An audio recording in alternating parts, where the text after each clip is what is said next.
Hello, fellow do-gooders, friends, and regenerators. I'm Corinna Bellizzi, your host of this show. Today, I'm going to give you a bit of a bonus. This is an interview I completed with Sean Weisbrot on his podcast called We Live to Build.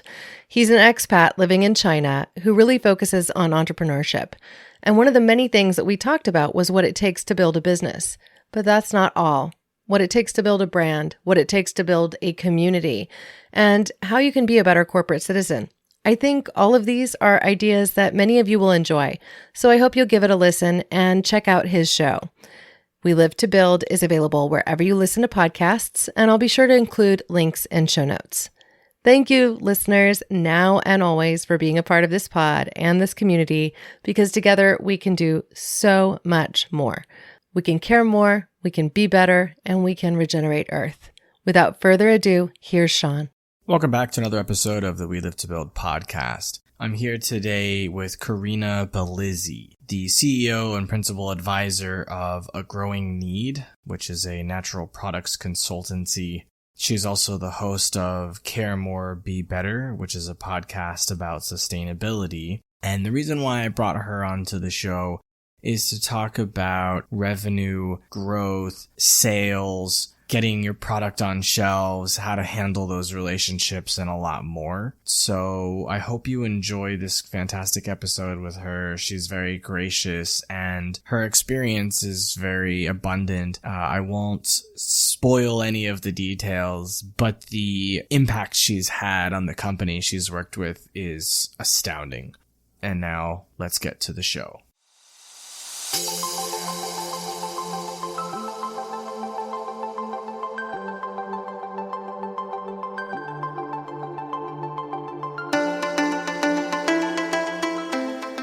Welcome to We Live to Build. My name is Sean Weisbrot, and I'm an entrepreneur, investor, and advisor based in Asia for over 12 years.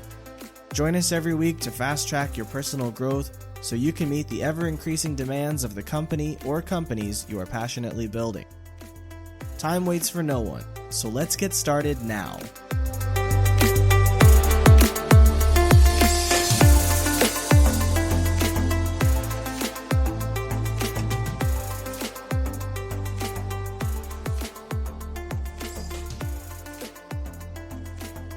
Thank you for taking the time to talk with me, Corinna. I appreciate it. I loved your story about working in natural products and growing revenue significantly. So I'll let you tell everyone about it. What makes you the right person to talk about growing revenue?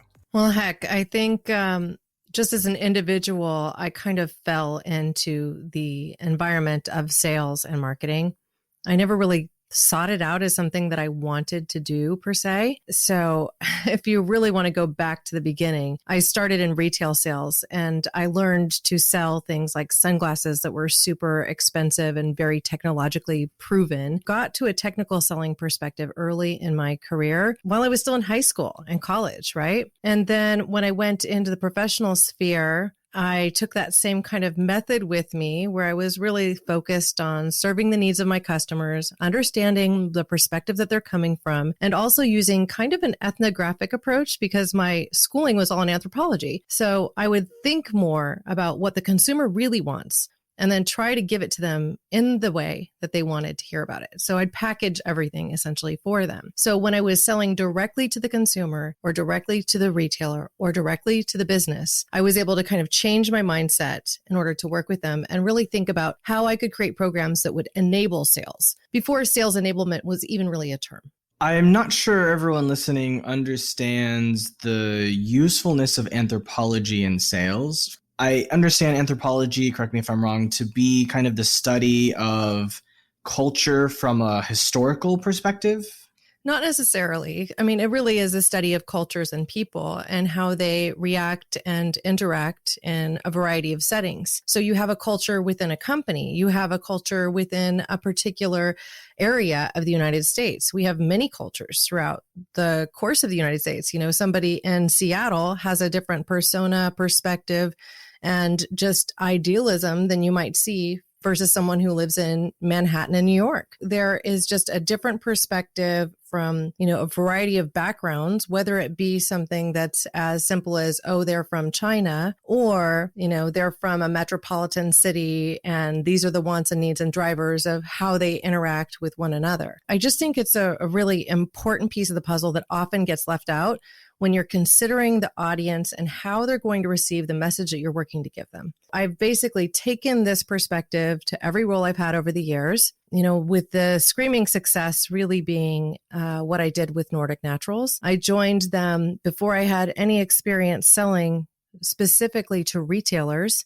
I'd only really sold direct to other businesses, selling ingredients or selling direct to consumers. But I understood the retail environment because I'd worked inside of retail stores in my high school and college years, right? So I was able to adapt my learnings and essentially say, okay, how do we target the customer we're seeking to impress and ultimately win over? And so I worked to build programs that would enable us to do that in a more clear kind of pathway, open the road in front of us, create a blue ocean so that we could do something new, unique, and disruptive. And so we did that through creating disruptive experiences in the store by showcasing the effects of omega-3s to consumers and doing demonstrations of fish oils so that they could see firsthand that they didn't have to be fishy, that they didn't have to burp up anything unpleasant, and that it could really be something of a unique experience while then still backing it up with all this scientific research to say, here's the reasons that you want to consider taking an omega-3. Here's the study out of the Journal of American Medicine Association, or JAMA. Here's this other study from NCBI. Take a look at this. This is why it's important. It's going to benefit your heart health. And look, it was pleasant to take. We can even create fruit-flavored chewable capsules for little kids and make it an experience that they'll look forward to. So we did this through retailers. We did this in the direct-to-consumer environment. We're ultimately able to showcase the unique benefits of an omega-3 while also making it pleasant, which was something that had not been done before. So what this enabled us to do over the course of my 9, almost 10-year record at the company was to catapult us from less than $1 million in annual revenues to well over $100 million and placement in over 37 countries around the globe at that point. Within the industry, we were seen as the leaders in omega-3 fish oil supplementation, and really commanded a shelf presence that enabled us to also carry with us that brand presence at shelf that speaks for itself when a consumer walks in if they've never even seen the brand before. So all of that kind of led to us being able to continually succeed, ratchet, get that flywheel spinning, and ultimately continue our growth forward. By the time I left the company, we'd produced 20,000 demos in a single year. So if you think about that as, a part of the whole, it was well over a third of our marketing budget. And I'm including in that every print material that we might have put into place, all of the digital advertising, cooperative advertising elements, and even, digital media and other spaces, trade shows, et cetera. You mentioned in the demos, one of the things you were trying to do was demonstrate the benefits of taking the pill. How can you do that when taking these kinds of pills actually, you don't feel any different on a day-to-day basis? So how can you show that to them in the store? The reality is, if somebody is deficient in omega-3s, they will notice a difference and they'll notice it really fast. So what I would do is I'd say, here, take this teaspoon of cod liver oil, go ahead and do your shopping and come back by, tell me how you feel. And the thing that people notice when they've been truly deficient of omega-3s, like let's say they don't consume fish, they might not have a vegetarian diet, they might, really be eating the standard American diet of the burger and fries and not taking such great care of themselves, enjoying that ice cream sundae when they feel like it, whatever. That person, when they take an omega-3, it's like your cells finally say yes, because you can absorb the omega-3s that are in that rather quickly into your system. And what it will enable you to do is just like all of a sudden, it feels like your cells are firing better. You're better able to create energy. You're better able to utilize the nutrients and micronutrients that you've absorbed. And generally speaking, people will just feel a little clearer. When they've taken omega-3s for a couple of weeks, they'll start to notice simple things like they're not misplacing their keys as much, or that where are my sunglasses when your sunglasses are right on the top of your head. That just doesn't happen anymore. And so it's something that I am super passionate about. I mean, obviously, I've worked mostly in the omega-3 space for the primary 2 decades of my career. I'm working in an algae space now because I honestly believe that we can create better nutrition solutions that are more sustainable for the future by harnessing the power of algae as opposed to relying solely and exclusively on fish or animal species. Plus, it's just more friendly to those little critters at any rate. Oh, you don't have to sell me. I agree. I think algae is the right way to go. And I personally don't eat fish. I do take a vegetarian cap for omega-369. So when you were doing the demo, this will get into the psychology a little bit. When you're doing the demo, did you suggest to them that they were going to feel better, or all you did was say, try this out and just tell me how you feel in like 15 minutes? So you're asking if there was a psychosomatic effect. And the reality is, yeah, sure, there probably was. I mean, there's a placebo effect even when you take a sugar pill. There's probably some truth to that. Just getting into the psychology of how things work. Yes, the suggestion is made. So ultimately, when somebody is taking something and then going through and spending 20 or 30 minutes shopping around the grocery store floor, they've had that power of suggestion. I guess you could say that might manipulate them into feeling like they noticed a difference and be more motivated to buy. That's true. I don't feel like it was, because I have literally seen people shift how they feel, how they think. The reality is that so many people too will suddenly drop weight that they had been holding on to, largely because everything in their body just starts working better. It's the sort of thing that if I were working in an environment like selling tobacco or cigarettes, I might feel a little guilty about even saying something like that to them. But the reality is I know I'm selling the benefit. Oh, I appreciate the honesty. As long as you understood that there was a potential for that, that's what matters. Yeah, I think there's a potential for placebo anytime you expose somebody to just about anything, even an idea of breathing deeply to relax you. I mean, there's science behind it that shows that breathing deeply relaxes you and helps you manage stress. But even suggesting that automatically kind of instills that placebo effect as well. When you started with the company, how did you come up with these kinds of ideas? How did you package them? How did you present them? How did you get the go-ahead to try these things that led to this revenue growth? Yeah, so I worked with Yor Opheim, who's the CEO and founder of the company, and I worked with him very closely. He was a graduate of Santa Clara University's MBA. I recently also got my MBA from Santa Clara University, 20 years later, thinking about that. But, one of the things that we're constantly tasked to do as we go through that program in particular is to think a little differently and to consider what it would take to disrupt the marketplace. I think he carried that with him initially. He also had developed a product that really begged to be tried. And so if you're trying to do something with consumers where you're saying it doesn't have to be fishy and it doesn't have to be this, and no, really, this is different, they're not going to simply just take your word for it and grab that product off the shelf and start taking it. You need to prove it. And he understood that. And so as we went ahead and developed the programs, first we were starting with something as simple as we want to sell 5 bottles in a single demo. We're going to run them for 3 hours. We're going to pay a contractor $75 to do that demonstration. They're going to cover all of their other costs, but we'll supply the marketing materials, the samples, the little sachets, the cups, whatever that they're going to need to conduct that demonstration. And we're going to track their performance and either, say goodbye or hello to new demonstrators, dependent on how well they did. And so I developed the entirety of the program and just scaled it up as we grew.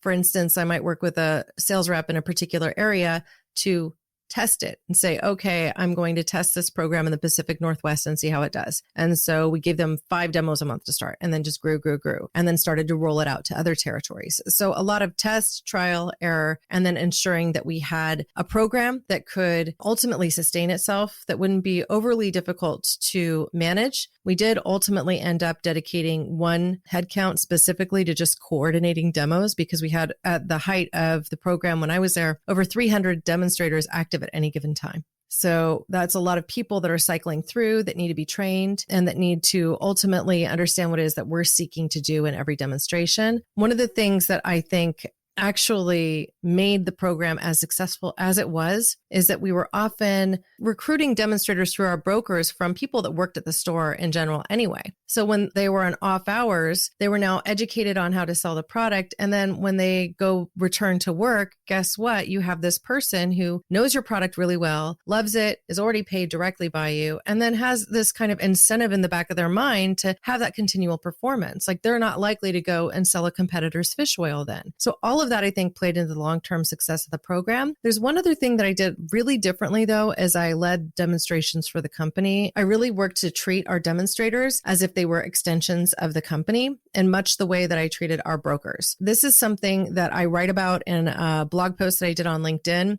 So many companies in the natural channel and elsewhere, they treat brokers as if they are, I don't know, kindergartners or red-haired stepchildren. Choose your vernacular for this. They just don't necessarily treat them like they're part of the company. And what I would always seek to do was ensure that I brought them into big decisions we were making, even just to get their opinion, not necessarily that, their viewpoint would end up being the one that we chose, but just to hear them out and ensure that I was continually farming the field for intelligence that could affect our decision making so we'd make better decisions. It also gave them respect. And I think when you show people that are working for you, whether they be contractors or employees, that you treat them with that same level of respect, they're going to do more work for you. Like, that's the side benefit. But there's this piece to me that made it so important to do that. And that was simply my viewpoint on my own cannot be the thing that drives the success of the company. If I am not taking the perspectives from the field of the people that have their feet on the street in the stores every single day,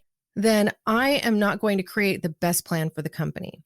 I am not going to have my finger on the pulse of what is happening in the industry in the same way that I would if I polled them continually, if I showed them that I had that level of respect for them and for the hard work that they do. I also had one of the longest tenured broker forces where you really didn't see a lot of volatility in the team. And many of the brokers that I hired when I joined the company in 2002 are still with the company. So that shows you something. I'm just very proud of that. I love the getting the feedback from brokers. So I was just interviewing someone earlier today, and we were talking about customer experience, and we got a little bit into employee experience and how it kind of extends into customer experience. And we were talking about feedback. He basically said the same thing that you did, which was if you're not getting feedback from everyone you're working with, as you said, they're the ones communicating with those people. They're seeing, like, we say it's not fishy, but maybe like 20% of the people we demo to still feels like it tastes kind of fishy. Maybe we should rework our marketing or rework the formulation. So like you can get amazing feedback, not only on how you're doing the sales, but maybe how the product works and whether it needs to be improved or not. So it's fantastic. I love that. I totally agree. There's one other thing I will just say. Language is really important. And when we talk about our brokers or our demonstrators or our field reps or our employees, if we use terminology like, oh, they're just an employee or just a broker, we've automatically kind of divorced ourselves from the level of,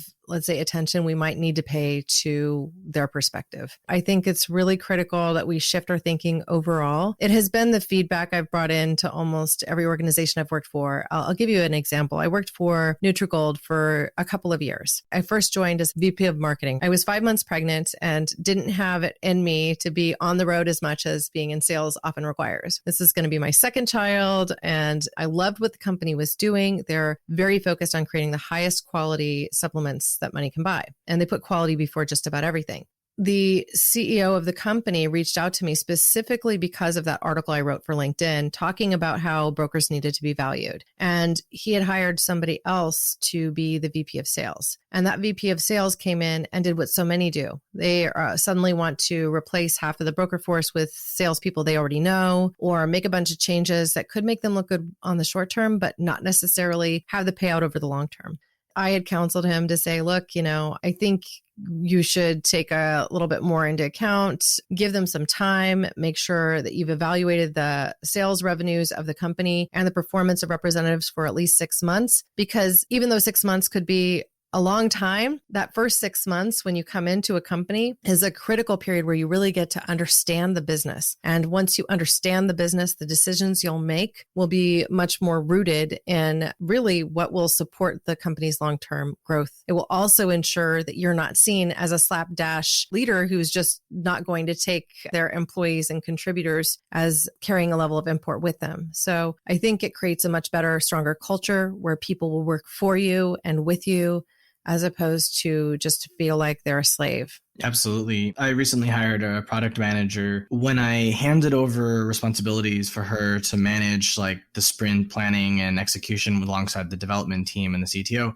she went above and beyond my expectations. She started having one-on-ones with the developers and wanting to communicate with them about the ideas we were getting ready to develop and see if they could figure out any problems that they might encounter before they start to develop any of it, and really spending a lot of time communicating with them before anything is actually developed or designed. It's allowed us to work much more smoothly because of it. And it's not something that I really thought of doing. I mean, of course, I want to empower everyone. It just wasn't something that I thought to do. It was like, oh, I've written out the details, I've designed it, this is why we're going to do it, go. And then they would find problems and then it would mess up all of our plans and we'd slow down. So like the way that she's changed everything has just made it operate much more smoothly. I'm really appreciative for that. So I definitely agree that having what you've revealed is that you gave her enough freedom to be able to execute with her own ideas. And if you tell somebody where you want to go and you give them some bumpers and you generally say, okay, here's the end game. This is the goal of where we want to head. Now, these are the things I think we need to consider, but you have free reign to go ahead and design how we get there within X budget or whatever. Then suddenly that person is empowered to be able to bring their creativity to the job. And I think that makes life so much easier for both the leader and also for the person that's there to execute, because they'll be more inspired to work hard and develop new strategies that you might not have thought of it before. So I think that's exactly right. Really nice.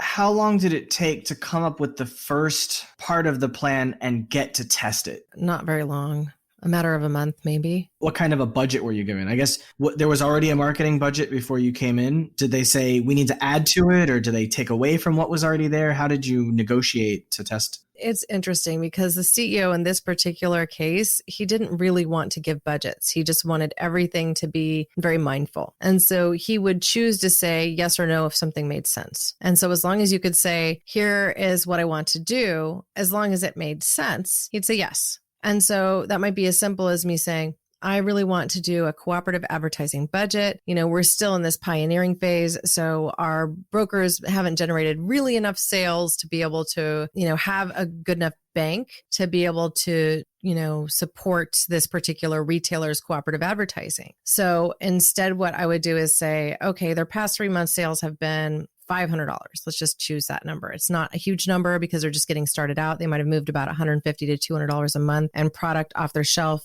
talking wholesale value. So double it for retail, right? Let's just assume that this retailer is going to order the same amount over the next year. They're going to have sold at least a couple $1,000s worth of product. Can I have a budget of $100 to put something in a local rag in their neck of the woods, or to print a flyer that they're going to put in every bag that they send through the registers as a grocer, so that volume would be quite high. And he just say, well, that makes sense to me. Yes. And then we build from there. That's not necessarily the norm for a lot of companies. One of the things I have tended to do is ultimately work from a budget of planned revenues. If you're looking at an entrepreneurial venture where you're really in the beginning and you don't have a lot of historical sales, I might build a plan where it essentially says, look, here's our planned revenues for the year. We need to spend at least 20% of what we anticipate of the revenues to build the market. And then here's the plan I'm going to build from that. If it's an established company, then typically, yes, you have a budget and you have something of perhaps 10% of revenues to be your entire marketing budget that might have to cover everything from training to education of retailers to print materials, digital advertising, et cetera. So you really just have to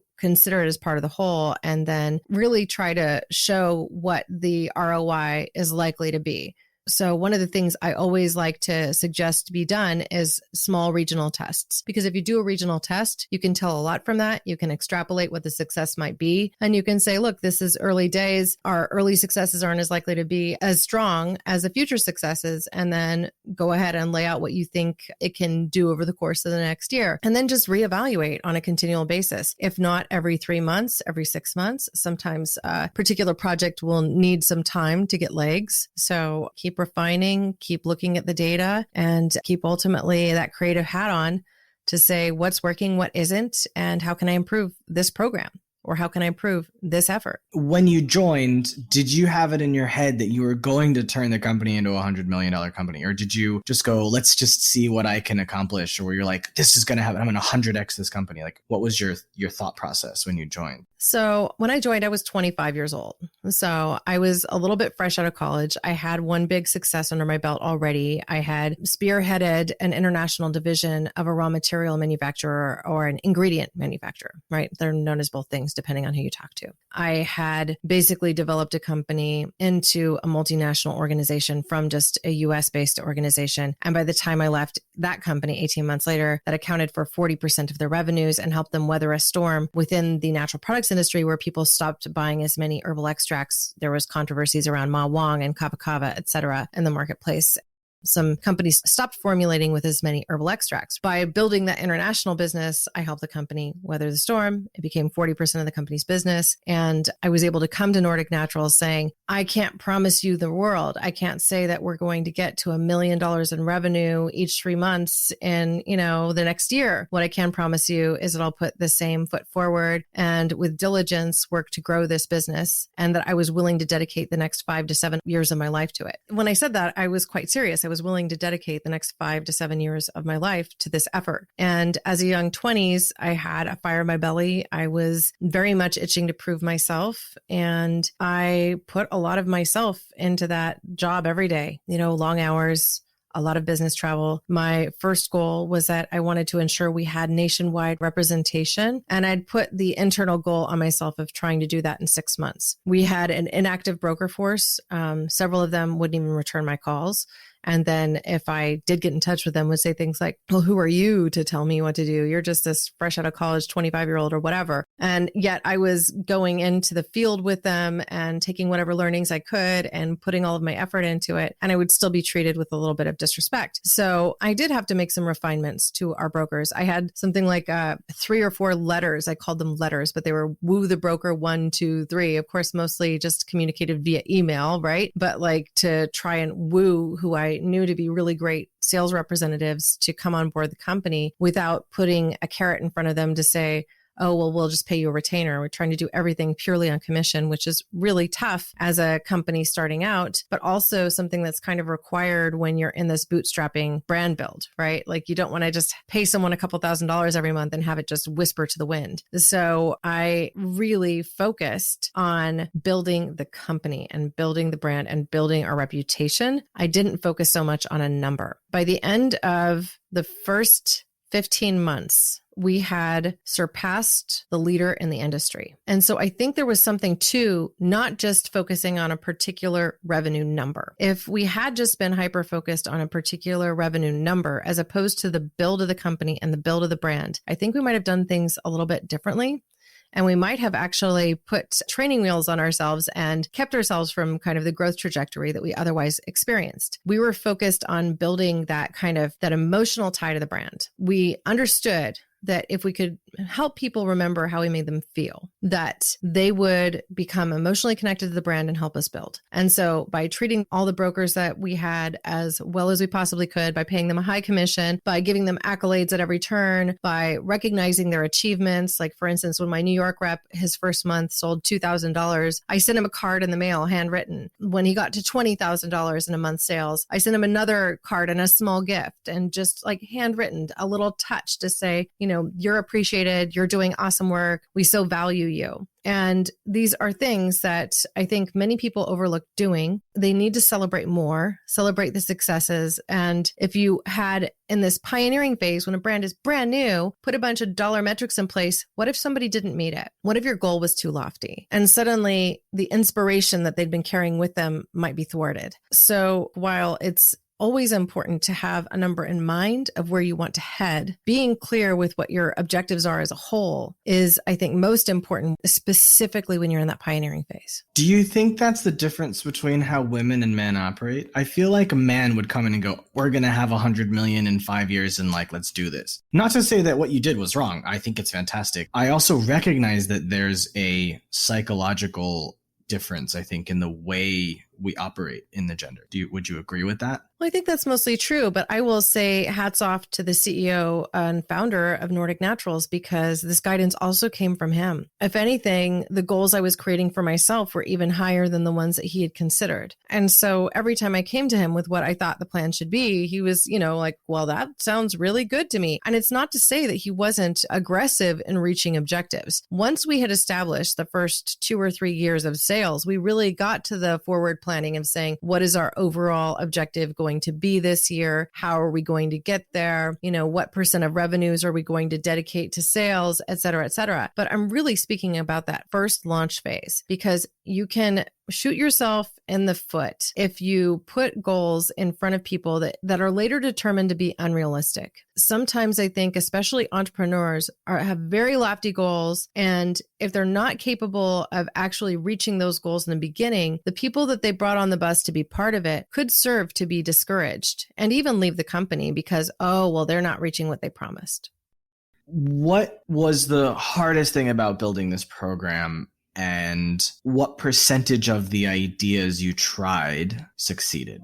As far as what percentage of the ideas I tried succeeded, I'm always building what I think will work for a company I'm working with based on what I know. And what I know is continually changing and improving. And so even programs I have worked to develop that may not have succeeded as much in the beginning, I would simply adapt and say, this piece of this program isn't working very well. But what is working within this program? This, and this are. So therefore, I should just tweak this piece, like just fine tuning to the point where suddenly you have a, let's say, sales program that is really motivating to the retailer or to the business that you're working with. One of the things that you find in a growing business in the consumer and products and goods space is that if you're selling through retail, shelf space is at a premium. Shelf space is also critically important to the success of your brand, where you're placed in the store, how many facings you have. So developing programs that motivate that particular customer to partner with you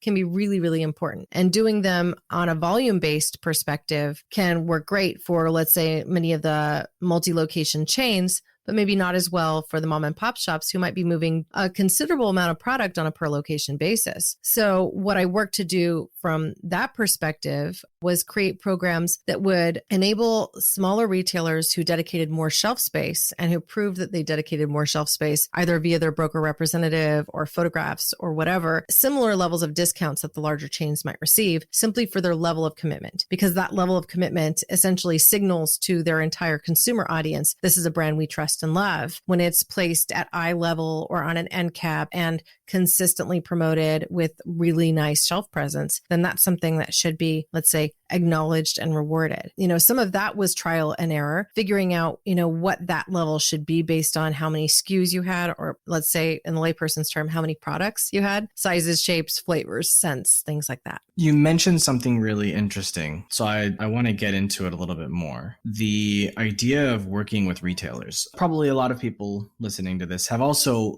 watched Shark Tank before, I imagine. And on Shark Tank, they're like, I can get you into Walmart. I can do this. I can do that. For people who don't have those connections, how do you convince people to give you a chance and give you shelf space? Well, a lot of times that is through just making sure that you have a really solid background on your company. Like you have developed your sales pitch. You have developed something that resonates with that particular audience. You have packaging that is appealing. You have a promotional strategy that the retailer knows can work for them, and that you're willing to showcase for them that you'll make it work.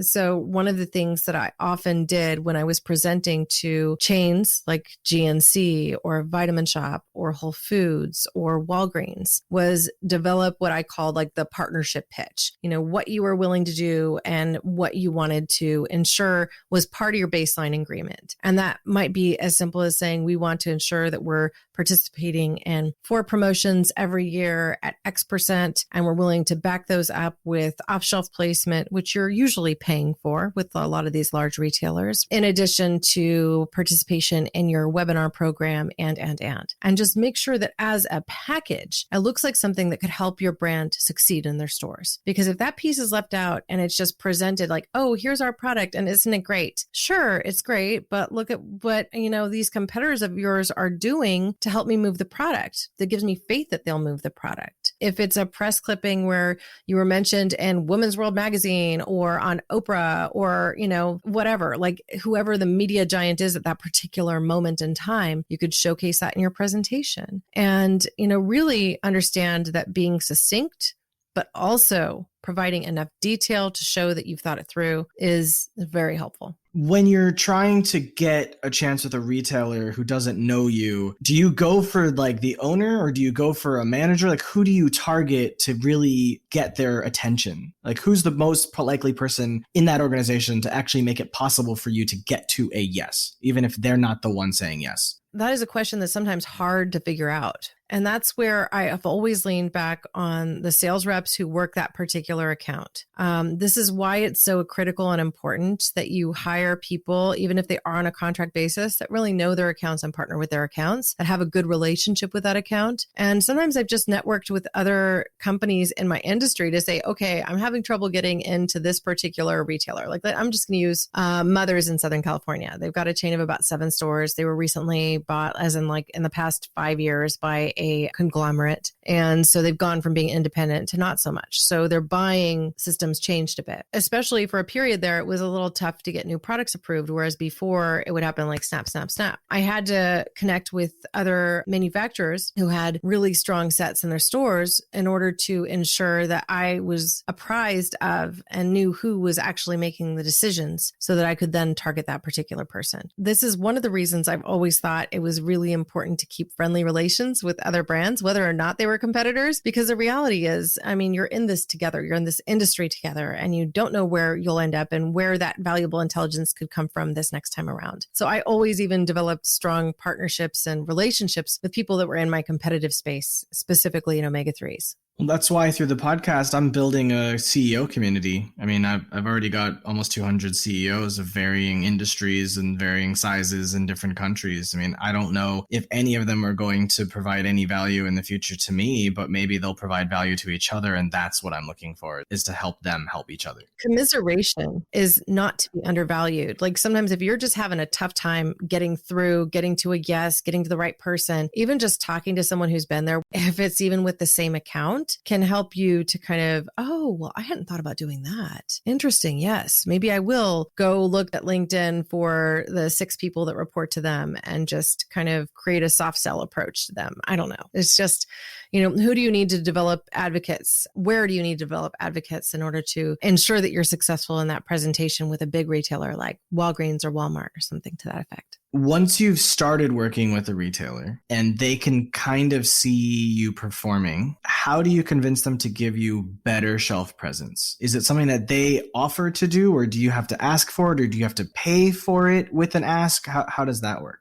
That varies so much by retailer. So I can't answer the question in a blanket statement. But what I will always say is it never hurts to ask. And sometimes asking is all it takes. So, where I have a lot of familiarity with the Vitamin Shoppe as a retailer doesn't really set brands necessarily together, right? If you have an omega-3, it's in the omega-3 section. But your prenatal DHA that is also omega-3 isn't going to be with the omega-3s. It'll be in the prenatal section. You're not going to get cross-merchandised. Right? But some retailers will cross-merchandise you and they will give you an entire omega-3 set and then also placement in the prenatal section. Ultimately, typically, they make those decisions based on performance and more are going straight to metrics. Like, oh, how well is this brand doing? I am having trouble keeping enough inventory of their product on shelf and in backstock because I only have 2 SKUs in a certain set of how much I can have in the backstock inventory. So if I give them more shelf space, I'm less likely to run out of inventory, which will positively impact my revenues. So they'll be more open to doing that. And sometimes it's just learning to talk in their language. Like, are they like Walgreens looking at performance per square inch, or are they looking at turns? And so you need to understand what the perspective of that retailer is and then frame your ask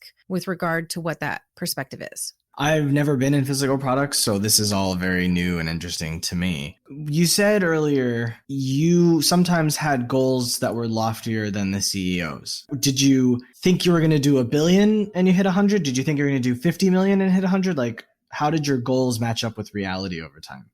My projections were always really close to accurate because I was basing it on not only cycles of seasons, but what I knew the pipeline to be. I'm talking about the broader scope, right? Like I might come in and say, I really think we can achieve 20% growth this year. And my CEO would say, I think 15 is realistic and attainable and 20 might be our stretch goal. And so he'd say, look, I'm willing to dangle another carrot for you. If you can hit that 20, you'll get this extra bonus. However, I was also a very ethically minded salesperson, and I wasn't someone who would suddenly go, okay, end of year, I'm going to just, push and get that number. I think that instilling something like that with the wrong person in charge could lead you to pull sales into one year out of the other. Or if you were so far off from reaching that goal, you might push it into the future year. So I think from a compensation perspective, those in the executive seats need to be wise about how they incentivize their sales teams. I have known my brokers when I gave specific goals and stretch goals to kind of keep sales in back pocket and